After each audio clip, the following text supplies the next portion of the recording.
তো যারা মিড পর্যন্ত পড়ছে, মিডের তো সিলেবাস খুবই কমাই দিছিলাম, ওই যে ট্রান্সফরমার আর জাস্ট এই যে চ্যাপ্টার 12টা। হ্যাঁ, আর কিছু দেই নেই। আর পরবর্তীতে ফাইনালের ক্ষেত্রে আমরা সিনক্রোনাস জেনারেটর আর ডিসি জেনারেটর মোটর এই পর্যন্ত সম্ভবত করবো, বেশি করবো না। তো আমার স্ক্রিন দেখা যাচ্ছে না? জি জি স্যার। স্যার। রেকর্ডিং স্টার্ট করি।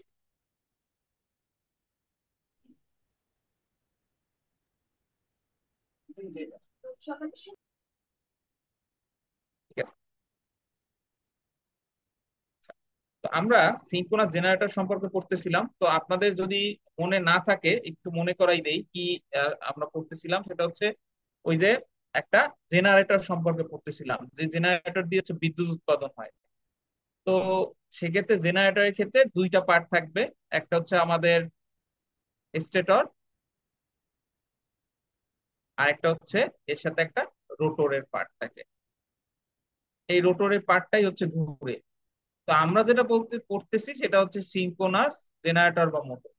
তো এই সিনক্রোনাস জেনারেটর বা মোটর বা অল্টারনেটর বলে, সিনক্রোনাস জেনারেটরকে অল্টারনেটর বলে। এই অল্টারনেটরের কাজটা কি? এটা হচ্ছে আপনার তিনটা টার্মিনাল থাকে, ঠিক আছে? তিনটা টার্মিনাল, এ, বি, সি, তিনটা টার্মিনাল থাকে। এবং এটা হচ্ছে থ্রি ফেজ কারেন্ট বা থ্রি ফেজ সিস্টেম এখানে ইউজ করা হয়। হ্যাঁ, এগুলো নিয়ে আমি জাস্ট একটু ব্রিফ দিচ্ছি, অনেক আগের, এই জন্য একটু জাস্ট ব্রিফ দিচ্ছি। তো এই স্টেটরে যেটা করা হয় সেটা হচ্ছে যে থ্রি ফেজ কারেন্ট দেওয়া হয়। থ্রি ফেজ কারেন্ট যেমন হয়তো 10 0 দিলাম, তারপরে হচ্ছে 10 120 দিলাম, আর একটা হচ্ছে 10 240 বা -120, যা বলেন 240 দিলাম। এইখানে ধরেন এইটা এ কারেন্ট, এটা দিলাম, বি এখানে দিলাম, আর সি, এই তিনটা ভোল্টেজ যদি আমি এই তিনটা টার্মিনালে দেই, থ্রি ফেজ কারেন্টে তিনটা তার থাকে, ঠিক আছে? তো এই ক্ষেত্রে আমরা যদি দেই, তখন দেখবো কি এই স্টেটরে একটা রোটেটিং ম্যাগনেটিক ফিল্ড ক্রিয়েট হয়, ঠিক আছে? এটা নিয়ে অনেক কথা বলছি। একটা রোটেটিং ম্যাগনেটিক ফিল্ড ক্রিয়েট হয়। আর যখন এই ম্যাগনেটিক ফিল্ডটা রোটেট করতে থাকে, তখন এই যে আমাদের রোটরটা থাকে, এই রোটরটায় আমি যদি একটা ডিসি কারেন্ট দেই, ডিসি কারেন্ট মানে কি, একটা প্লাস পয়েন্ট থাকবে, একটা মাইনাস পয়েন্ট থাকবে। তো ডিসি কারেন্ট দিলে এখানেও আপনার একটা ম্যাগনেটিক ফিল্ড ক্রিয়েট হবে, ঠিক আছে? এখানেও একটা ম্যাগনেটিক ফিল্ড ক্রিয়েট হয় ডিসি সোর্স দিলে। এখানে আমরা দিতেছি কি, থ্রি ফেজ এসি। এইখানে আমরা দিতেছিলাম থ্রি ফেজ এসি, আর এইখানে আমরা দিতেছিলাম ডিসি। তো আমরা থ্রি ফেজ এসি দিলে রোটেটিং ম্যাগনেটিক ফিল্ড ক্রিয়েট হইলো, আর এখানে ডিসি দিলে একটা স্টেশনারি একটা ম্যাগনেটিক ফিল্ড তৈরি হয়, যেটা আর ঘোরে না, যেটার কোনো রোটেটিং ফোটেটিং কিছু নাই, জাস্ট একটা ম্যাগনেটিক ফিল্ড, একদিকে নর্থ একদিকে সাউথ এরকম হয়। এরপরে যখন এই রোটরটা এই স্টেটরের সাথে লকড হয়ে যায়, এই স্টেটর তো ঘুরতে থাকে, আর রোটর তো একটা ম্যাগনেটে পরিণত হয়েছে। তো এই স্টেটরের সাথে এই রোটরটা একসময় লকড হয়ে যায়। লক বলতে যেমন দুইটা চুম্বক একসাথে নিলে যেমন লেগে যায় একসাথে, ঠিক তেমনি রোটরটা স্টেটরের গায়ে লেগে যায়। লেগে যাওয়ার ফলে কি হয়, যে স্টেটরটাতে যে রোটেটিং ম্যাগনেটিক ফিল্ড, সেটা হচ্ছে এই রোটরটাকে ঘুরায়।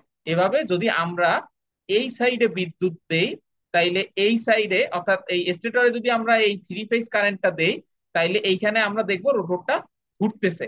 এবং এই যে ঘুরবে, তার স্পিডটা হবে NM is equal to 120 F by P, ঠিক আছে? এটা তো আরপিএম এ বের হয়, ঠিক আছে, রেভলিউশন পার মিনিটে। এটা হচ্ছে 120। এফি মানে কি, ফ্রিকোয়েন্সি। এফি মানে ফ্রিকোয়েন্সি, ঠিক আছে? এফ ই মানে ওই ছোট ই। তো এই এফ মানে হলো ফ্রিকোয়েন্সি, এগুলো নিয়ে আগে কথা বলছি, যেটা বাংলাদেশে 50 হার্জ ফিক্সড। আর পি হচ্ছে পোল, নাম্বার অফ পোল, আমার এই স্টেটরে আমরা কয়টা পোল ইউজ করতেছি সেটার উপরে এই পি এর ভ্যালুটা ডিপেন্ড করবে। আর এনএমটা তাইলে আমরা এই আরপিএম এ পাবো, বুঝছেন? আচ্ছা, তাহলে এই অবস্থায় এরকম, এগুলো নিয়ে আমরা আগে কথা বলছি, যাই হোক। তো এভাবে হচ্ছে আমরা যদি এইখানে থ্রি ফেজ কারেন্ট দেই, তাইলে দেখবো এই রোটরটা ঘুরতেছে। আর যদি দেখি এই রোটরটা আপনি হাত দিয়ে ঘুরান, বা ওই যে কাপ্তাই জলবিদ্যুতে আমরা ঘুরাই, বা যে কোনো ভাবে স্টিম ইঞ্জিন দিয়ে যদি যে কোনো ভাবে আমরা যদি এটাকে ঘুরাইতে পারি, তাইলে আমরা দেখবো এইখানে থ্রি ফেজ কারেন্ট উৎপন্ন হবে। তো যখন থ্রি ফেজ কারেন্ট উৎপন্ন হয়, তখন সেটা হয়ে যায় জেনারেটর বা অল্টারনেটর, সিনক্রোনাস জেনারেটর বা অল্টারনেটর। আর যখন হচ্ছে এইখানে বিদ্যুৎ দেই, এইটা ঘুরে, তখন সেটা হয়ে যায় মোটর, ঠিক আছে? তার মানে মোটর আর জেনারেটর একেবারে কমপ্লিটলি সেম জিনিস, একই জিনিস, জাস্ট এইটা আপনি মোটর হিসেবে আপনি যদি নিজে ঘুরান তাহলে এখানে জেনারেটর, আর যদি জেনারেটর হিসেবে বিদ্যুৎ দেন তাহলে মোটর পাবেন, ঠিক আছে? এগুলা নিয়ে আমরা আগে পড়ালেখা করছি এবং সেগুলো বলছি। তো এই ছিল মেইন জিনিসটা। তো আমি বলছিলাম যে এই ফর্মুলাটা আমাদের কাজে লাগবে, তো এটা ভালোভাবে মুখস্থ করতে বলছিলাম। এর সাথে সাথে এই ফর্মুলাটাও মনে রাখতে হবে, EA is equal to K phi omega. এই ইএ কে যদি মনে না করতে পারেন, তাইলে আমি একটু চাইবো আমাদের যে ইকুইভ্যালেন্স সার্কিটটা আছে, যে কোনো একটা মোটর ট্রান্সফরমারের ক্ষেত্রে মেইন অপারেটিং প্রিন্সিপালটা জানতে হবে। আপনি যদি ভবিষ্যতে মনে রাখতে চান তাহলে দুইটা জিনিস মনে রাখবেন, সেটা হচ্ছে এর অপারেটিং প্রিন্সিপাল, এটা কিভাবে কাজ করে সেটা মনে রাখবেন। আর মনে রাখবেন কি যে এই যে সার্কিট, ইকুইভ্যালেন্স সার্কিটটা মনে রাখবেন, ঠিক আছে? তাইলেই মোটামুটি বেসিকটা জানেন বলে ধরে নেওয়া হয়। তো এখন দেখেন, এই যে একটা সিনক্রোনাস জেনারেটর, তার কিন্তু ইকুইভ্যালেন্স সার্কিট হচ্ছে এটা, ঠিক আছে? এটা পরীক্ষা আসতে পারে, তো ভালোভাবে একটু মনে রাখবেন, একটু মুখস্থ করতে হবে। আচ্ছা, দেখেন এখানে এই জিনিসটা কি, এইটা হচ্ছে ওই যে আমাদের রোটর আছে না, রোটরের যে ডিসি ফিল্ড কারেন্ট সেইটা। তো এখানে কি কি আছে, এখানে হচ্ছে আমি একটু রিপিট করতেছি, অনেকে যারা ভালো মতো পড়ছে তাদের জন্য বিরক্ত লাগতে পারে, কিন্তু মেইনলি অনেকেই আমরা অনেক দিন পর পড়তে আসছি, এই জন্য হুট করে শুরু করলে বুঝবে না, তাই একটু রিপিট করে যাচ্ছি।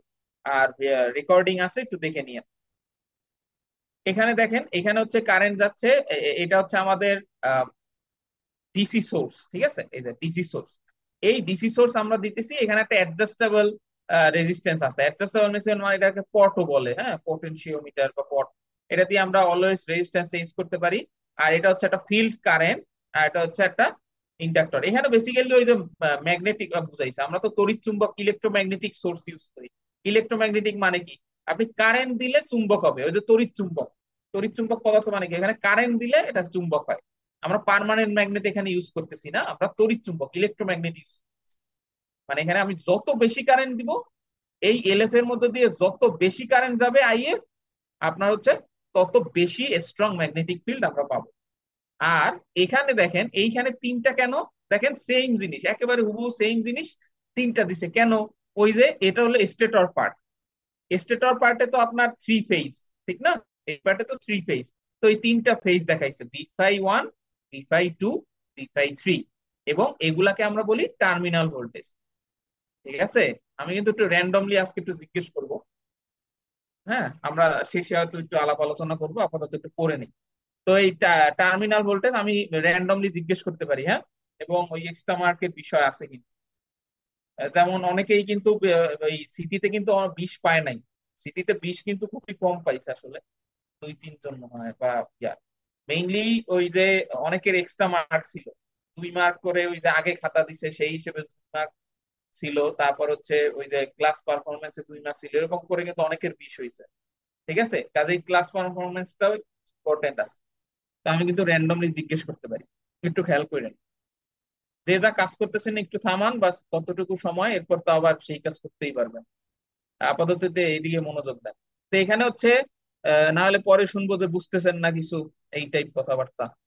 আচ্ছা, যাই হোক, তো এখানে হচ্ছে টার্মিনাল ভোল্টেজ 1, 2, 3, এগুলাকে আমরা বলবো টার্মিনাল ভোল্টেজ। এটা একটু মনে রাখবেন, আমাদের পরীক্ষা, আমাদের কোশ্চেনে যদি বলা থাকে এই জেনারেটরটা হলো 220 ভোল্ট, এটা কিন্তু তারা টার্মিনাল ভোল্টেজ অলওয়েজ বলে, হ্যাঁ, এটা একটু মনে রাখবেন, টার্মিনাল ভোল্টেজ। এবং একই সাথে এগুলো হলো ফেজ ভোল্টেজ। থ্রি ফেজের ক্ষেত্রে কিন্তু ফেজ ভোল্টেজ, লাইন ভোল্টেজ, এগুলো খুব সতর্কতার সাথে খেয়াল করতে হয়, হ্যাঁ। ফেজ ভোল্টেজ কি, লাইন ভোল্টেজ কি, এগুলো কিন্তু খুব সতর্কতার সাথে খেয়াল করতে হয়। কারণ থ্রি ফেজের ভিডিও গুলা যারা দেখছেন তারা দেখছেন যে ওয়াই কানেক্টেড, আর একটা ছিল ডেল্টা কানেক্টেড। তো ওয়াই কানেক্টেড, ডেল্টা কানেক্টেডে এই লাইন ভোল্টেজ, ফেজ ভোল্টেজ, এগুলা লাইন কারেন্ট, ফেজ কারেন্ট, এগুলোর কারণে সূত্র অনেক এলোমেলো হয় এবং মনে রাখা খুব কঠিন বিষয়। তো এগুলা হচ্ছে এই জন্য টার্মিনাল ভোল্টেজটা কি, সেটা হচ্ছে এই ভোল্টেজ গুলো হলো টার্মিনাল ভোল্টেজ। এবং এই যে সার্কিটে আমরা যেগুলো দেখাইছি, এটা হচ্ছে ভি ফাই 1, ফাইভ দ্বারা বোঝায় ফেজ ভোল্টেজ, এটা হচ্ছে phase voltage, not line voltage. তেমনি এটা হচ্ছে ফেজ ভোল্টেজ, ঠিক তেমনি এটা হচ্ছে ফেজ ভোল্টেজ, আর তিনটা একেবারে সেম জিনিস। আর এখানে দেখেন, এটা হচ্ছে কি আপনার আর্মেচার রেজিস্ট্যান্স, ঠিক আছে? আর এটা হচ্ছে আর্মেচার রিঅ্যাকট্যান্স, আর এ জে এক্সএস, এগুলো প্রত্যেকটার জন্য সেম, ঠিক আছে? প্রত্যেকটার জন্য সেম। আর এটাকে কি বলা হয়, এটা হচ্ছে ইন্টারনাল জেনারেটেড ভোল্টেজ। এটা হচ্ছে কি ইন্টারনাল জেনারেটেড ভোল্টেজ।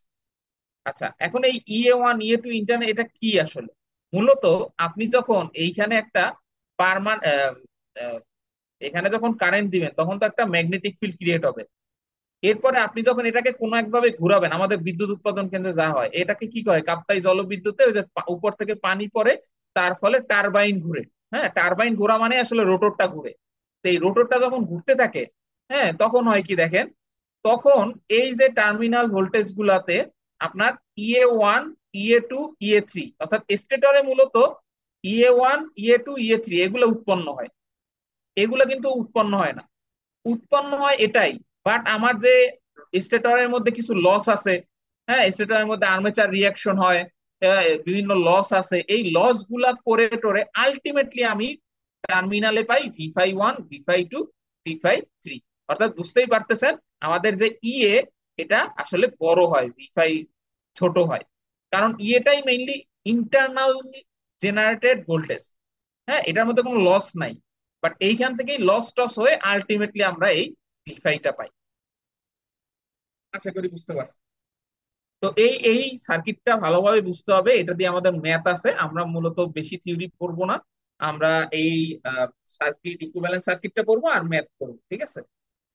থিওরি গুলো পড়বো বলে যাব, বাট ওগুলা হয়তো পরীক্ষায় দিব না, আমরা ম্যাথই দিব। আচ্ছা, এখানে এখন the phasor diagram of synchronous generator, এখানে মূলত একটা, এটা কি ওয়াই কানেক্টেড কিন্তু, হ্যাঁ, এটা কিন্তু ওয়াই, এই যে একটা নিউট্রাল পয়েন্ট আছে, তো এটা হচ্ছে ওয়াই কানেক্টেড। তো একটা ওয়াই কানেক্টেড অল্টারনেটর কেমন হয় সেইটা হচ্ছে এখানে দেখানো হয়েছে। এই যে জাস্ট কিছুই না, জাস্ট এই যে দেখেন ইএ1 আর এ জে এক্সএস, আবারও ইএ2 ইএ3 আর আর এ জে এক্সএস ইএ, এই তিনটা এরকম করে তিনটা পয়েন্ট বের করা হয়েছে, এটাকে আমরা বলি ওয়াই কানেক্টেড অল্টারনেটর। এটাকে বলা হয় ওয়াই কানেক্টেড অল্টারনেটর। ঠিক অনুরূপ ভাবে ঠিক অনুরূপ ভাবে এইটাকে আমরা বলবো ডেল্টা কানেক্টেড অল্টারনেটর। ঠিক আছে, এটা হচ্ছে একটা ডেল্টা কানেক্টেড অল্টারনেটরের উদাহরণ। আচ্ছা, এরপরে এখানে একটা সিঙ্গেল ফেজ দেখাইছে, এখানে একটা সিঙ্গেল ফেজ দেখাইছে, ওই যে তিনটা ফেজ একসাথে দেখছিলাম ওটা না দেখায় তারা দেখাইছে একটা সিঙ্গেল ফেজ। এবং মজার বিষয় হচ্ছে থ্রি ফেজ বা balanced three phase system. Balance মানে কি বুঝতে পারছেন যারা আগে পড়ছেন, ওই যে 0, 120, হ্যাঁ, 240, এইটা চেঞ্জ হয় না, উল্টাপাল্টা হয় না, বা ভ্যালু গুলো উল্টাপাল্টা হয় না। তো এই যে single, sorry, balance three phase যদি হয় তাহলে একটা সিঙ্গেল ফেজের জন্য আপনি যা যা ভ্যালু পাবেন, আপনার থ্রি ফেজের প্রত্যেকটা ফেজের জন্য সেম ভ্যালু গুলো পাওয়া যায় বা সেম কাজই করে। এই জন্য আমরা সিঙ্গেল একটা ফেজ নিয়েই সবসময় ইয়া করি, সব ধরনের ক্যালকুলেশন করার সময় আমাদের মাথায় এই পিকচারটা থাকে। পরীক্ষায় যদি বলা হয় যে সিনক্রোনাস অল্টারনেটরের ইয়া আঁকুন, ইকুইভ্যালেন্ট সার্কিট আঁকেন, তাহলে এটা আঁকতে হবে। ইকুইভ্যালেন্ট সার্কিট বলতে এইটা আঁকতে হবে। আর যদি আমরা নর্মাল ম্যাথ দেই, ম্যাথ ট্যাথ করেন, তখন আপনার মনের মধ্যে এইটা, এই চিত্রটা যেন মনে ভেসে উঠে। এই চিত্রটা সবসময় মনে ভেসে উঠতে হবে ম্যাথ করার ক্ষেত্রে। এরপরে আমি ফেজর ডায়াগ্রাম বুঝতে পারছি, এটা বোঝানোর দরকার নাই, বুঝাইতে গেলে আসলে মাথার উপর দিয়ে যায় বেশি। তো আপনারা আপাতত এটুকু মুখস্থ রাখেন, ঠিক আছে? এইটুকু জাস্ট, যে আমাদের যদি the phasor diagram of synchronous generator at unity power factor, unity power ফ্যাক্টরে এই চিত্রটা, তারপর হইলো আপনার ল্যাগিং এর ক্ষেত্রে এই চিত্রটা, আর লিডিং এর ক্ষেত্রে এই চিত্রটা। একটু বলে রাখি, ইউনিটি মানে কি? ইউনিটি মানে আমাদের টার্মিনাল যে ভোল্টেজ ভি ফাই এবং আমাদের যে কারেন্ট আই এ, সে একই রেখা বরাবর থাকবে। এটাকে ইউনিটি পাওয়ার ফ্যাক্টরের সময় এই জিনিসটা ঘটে। আর যখন আমাদের পাওয়ার ফ্যাক্টরটা ল্যাগিং হয়, এগুলো নিয়ে একদিন খুব কথা বলছিলাম, তো যখন পাওয়ার ফ্যাক্টরটা ল্যাগিং পাওয়ার ফ্যাক্টর হয়, তখন যদি এখানে হলো ভি ফাই আর এইখানে হচ্ছে কারেন্ট আই এ, এই আই এর কারেন্টটা একটু ল্যাগ করে, কতটুকু ল্যাগ করবে? থিটা পরিমাণ ল্যাগ করবে, ঠিক আছে? ভি ফাই এবং আই এ এদের মধ্যে থিটা পরিমাণ ল্যাগ করবে। ভি ফাই আর আই এ কি, কিছুই না, এই যে সার্কিটটা দেখেন, এটা হচ্ছে আমাদের ভি ফাই, এই যে এটা হচ্ছে আমাদের ভি ফাই, আর এটা হচ্ছে আমাদের আই এ, ঠিক আছে? এই দুইটার মধ্যে একটা যদি অ্যাঙ্গেল থাকে এবং কারেন্টটা যদি পিছনে থাকে, নিচে থাকে, তাহলে সেটাকে আমরা বলি ল্যাগিং পাওয়ার ফ্যাক্টর। ঠিক আছে, ওইটাই করছে। দেখেন এখানে ভি5 কই, এই যে, আর আইএ কই, রানিং আউট অফ টাইম। এটা হচ্ছে ভি5 আর এটা হচ্ছে আইএ, দেখছেন? এবং এদের মাঝে এটা ভি5 আইএ, এটা হচ্ছে থিটা। বুঝতে পারছেন? এইটাকে বলে ল্যাগ। আর লিডিং এ কি হবে, জাস্ট ভি5 টা এখানে আছে আর আইএ কই আছে, দেখছেন? এখানে আছে। অর্থাৎ আইএ টা লিড করতেছে, এটা হচ্ছে লিডিং। এটা হচ্ছে লিডিং, এটা হচ্ছে ল্যাগিং। তো একটু মুখস্থ রাখবেন, ঠিক আছে, কোনটা কি একটু মনে রাখবেন, মনে রাখতে হবে এই পরীক্ষা বন্ধু অন্তত। এটা হচ্ছে আমার থিটা। থিটা। আরেকটা জিনিস এখানে আমাদের মনে রাখতে হবে, সেটা হচ্ছে টর্ক অ্যাঙ্গেল। টর্ক অ্যাঙ্গেল, ঠিক আছে, এগুলো বলে যাই, ভিতরে আছে, পরে আসবে ম্যাথ করতে গেলে। টর্ক অ্যাঙ্গেলকে আমরা ডেল্টা দ্বারা প্রকাশ করি, এটা হচ্ছে ডেল্টা। এই এই যে দেখেন, এই যে ডেল্টা, এটা হচ্ছে টর্ক অ্যাঙ্গেল। টর্ক অ্যাঙ্গেলটা মূলত কার কার মধ্যে, ইএ ভার্সেস ভি5। আমাদের যে টার্মিনাল ভোল্টেজ এবং ইন্টারনাল জেনারেটেড যে ভোল্টেজ বা ইনডিউসড ভোল্টেজ যেটা, সেটার মধ্যবর্তী যে কোণ, সেটাকে আমরা বলি টর্ক অ্যাঙ্গেল ডেল্টা। ঠিক আছে, এইখানে যেমন দেখেন, এটা হচ্ছে আমাদের টার্মিনাল ভোল্টেজ আর এটা হচ্ছে ইন্টারনাল জেনারেটেড ভোল্টেজ, এর মধ্যবর্তী এই কোণটা হচ্ছে ডেল্টা। এটা মনে রাখবেন, এটাকে টর্ক অ্যাঙ্গেল বলে। আচ্ছা, এখান থেকে আর কিছু লাগবে না। এখান থেকে এই জিনিসটা আমরা আসবো একটু পরে, এই জিনিসটা একটু পরে আসবো। আচ্ছা, এই ফর্মুলাটা জাস্ট মুখস্থ করবেন এখান থেকে। এটা পরেও আছে, এই যে পি কনভার্টের এই সূত্রটা পরেও আছে। এখানে মূলত কি হয় একটু এটা দেখতে পারেন, এখানে the power flow diagram of a synchronous generator. এই পাওয়ার ফ্লো ডায়াগ্রাম বিষয়টা কি? পাওয়ার ফ্লো ডায়াগ্রাম মূলত এখানে কি কি লস হইতেছে ওইটাই দেখাইছে। দেখেন, আপনার ফার্স্টে পি ইনডিউসড, মানে আমাদের কি পরিমাণ পাওয়ার ইনডিউসড হয়েছে বা ইন্টারনাল জেনারেটেড ভোল্টেজের যে টোটাল পাওয়ার আসছে সেটা কত, সেটা পি। সেখানে কি কি লস হয়, স্ট্রে লস হয়, ফ্রিকশন উইন্ডোজ লস হয়, কোল লস হয়। এই পিন থেকে যদি এই লস গুলো আপনি বিয়োগ দেন, তাইলে আপনি যে লসটা পান সেটাকে বলি আমরা পিক কনভার্টেড। মানে কনভার্টেড পাওয়ার। ঠিক আছে, অর্থাৎ কি পরিমাণ মেকানিক্যাল এনার্জি ইলেকট্রিক্যাল এনার্জিতে কনভার্ট হয়েছে, কি পরিমাণ mechanical energy electrical energy convert হয়েছে, এই জন্য এটাকে বলা হয় পিক কনভার্টেড। হ্যাঁ, এবং পি কনভার্টেড কে আমরা এভাবে লিখি omega M tau induced. Tau induced ইন্টারে পড়ছেন আপনারা, টাউ মানে কি, টর্ক। ঠিক আছে, কি পরিমাণ টর্ক ইনডিউসড হয় সেইটা। আর ওমেগা এমটা কি, ওমেগা এমটা মূলত ওই যে এনএম পড়ছি না, এনএম ছিল রেভলিউশন পার মিনিট, ওইটাকে যদি আপনি টোয়াইস পাই বাই 60 দিয়ে গুণ দেন, তাইলে আপনি পাবেন ওমেগা এম। ঠিক আছে, ওমেগাটা হলো রেড পার সেকেন্ডে, আর কিছুই না। ওই যেটা আমরা রেভলিউশন পার মিনিটে বের করি, ওটারে যদি আমরা টোয়াইস পাই বাই 60 দিয়ে গুণ দেই, তাইলে পাবো ওমেগা এম। ঠিক আছে,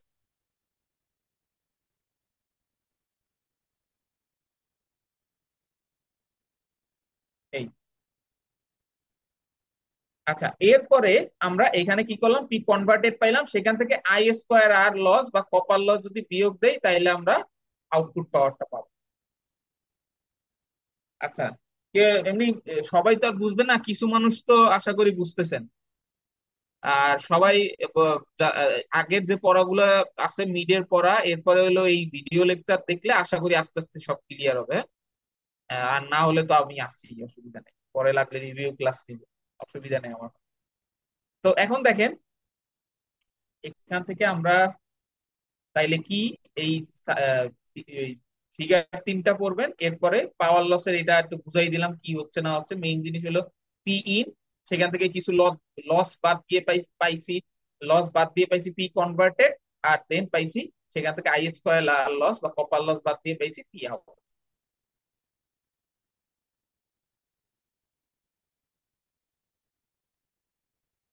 আচ্ছা, এরপরে আপনাদের যেটা লাগবে, সিনক্রোনাস মোটর বা অল্টারনেটর ক্ষেত্রে এই দুইটা সূত্র একটু মনে রাখবেন। P converted is equal to 3 v5 by XS sine delta, আর টাউ ইনডিউসড এর ক্ষেত্রে 3 v5 sine delta by omega M XS. কারণ কি, পি কনভার্টেড মানে কি? একটা মনে রাখলে আরেকটা পারবেন, ওমেগা এম টাউ ইনডিউসড, এটা হলো পি কনভার্টেড এর মানে। তো আমি যদি এইটা মনে রাখি যে পি কনভার্টেড মানে কি, 3 v5 sine delta by XS. V five কোনটা, টার্মিনাল ভোল্টেজ, কি ইনডিউস ভোল্টেজ, ডেল্টাটা কি, ওই যে টর্ক অ্যাঙ্গেল, আর এক্সএসটা কি, ওই যে রিঅ্যাকটেন্সটা। এগুলো যদি আমি বসাই, তাইলে আমি ওই জেনারেটর থেকে বা মোটর থেকে কি পরিমাণ কনভার্টেড পাওয়ার পাবো সেটা বের করতে পারবো। আর যদি বলে না আপনি ইনডিউস টর্ক বের করেন, সেক্ষেত্রে আপনার জাস্ট কি করতে হবে, এই পি কনভার্টেডটাকে ওমেগা এম দিয়ে ভাগ করতে হবে। আর ওমেগা এম কিভাবে পাবো? ওই যে এনএম বের করছিলাম 120 এফি বাই পি, ওইটার সাথেই জাস্ট ওমেগা এম করতে হইলে ওই এনএম এর সাথে যেটা পাইছিলাম টোয়াইস পাই বাই 60 দিয়ে গুণ দিতে হয়। ঠিক আছে? তো অনেকের কাছে একটু কঠিন লাগতে পারে, এত কঠিন কিছু নেই, আমরা যখন ম্যাথ করব তখন দেখবেন আস্তে আস্তে সব পারতেছেন। ঠিক আছে? আমরা ম্যাথই দিই, কাজেই আপনাদের অত টেনশনের কিছু নাই, প্রচুর এখানে এক্সাম্পল আছে, এক্সারসাইজ আছে, এগুলো একটু প্র্যাকটিস করলেই আপনারা আশা করি ম্যাথ গুলা পান। আচ্ছা, এরপরে হইলো measuring synchronous generator model parameters. আমাদের কতক্ষণ আছে? মিটিং কতক্ষণ আছে?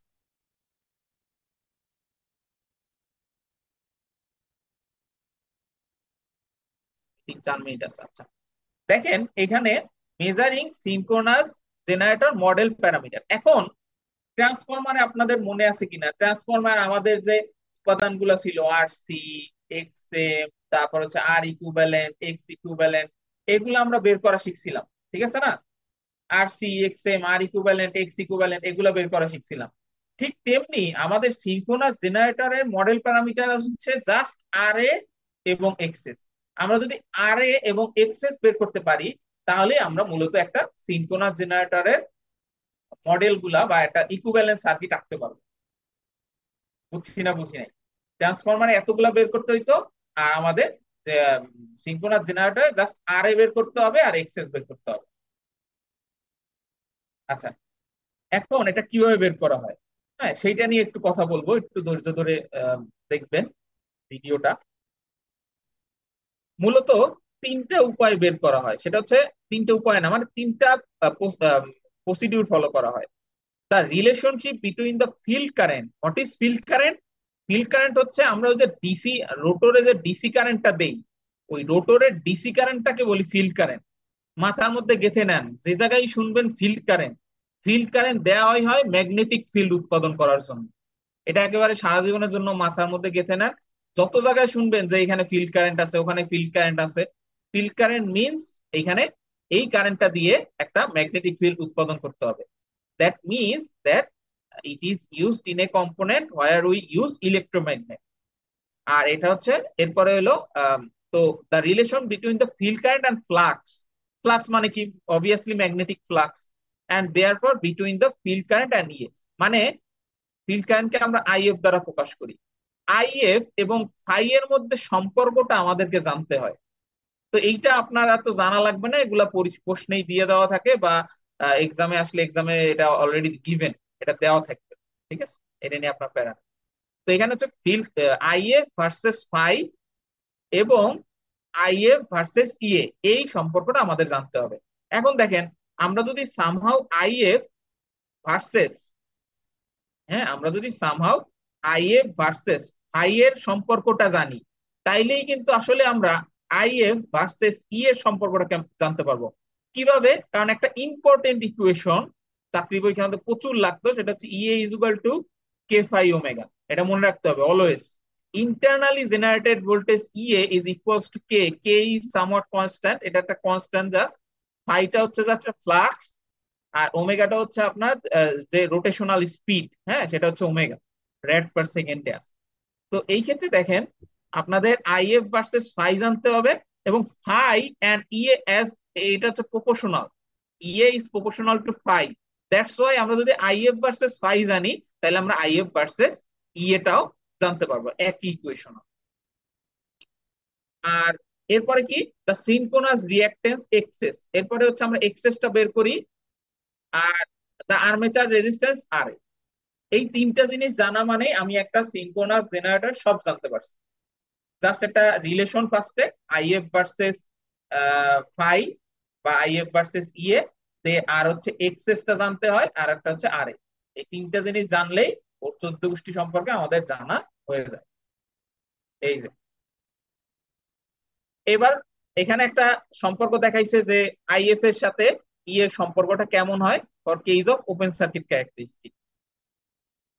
ওপেন সার্কিট ক্যারেক্টারিস্টিক জিনিসটা কি? এগুলা জাস্ট ট্রান্সফরমারের মতো। ওপেন সার্কিট ক্যারেক্টারিস্টিক মানে হইলো আমাদের তো ইয়াটা এরকম থাকে, ঠিক না? ইকুইভ্যালেন্ট সার্কিটটা, আমাদের একটা জেনারেটরে ইকুইভ্যালেন্ট সার্কিট কেমন থাকে? এরকম। এরকম থাকে, এখানে ইয়েটা থাকে।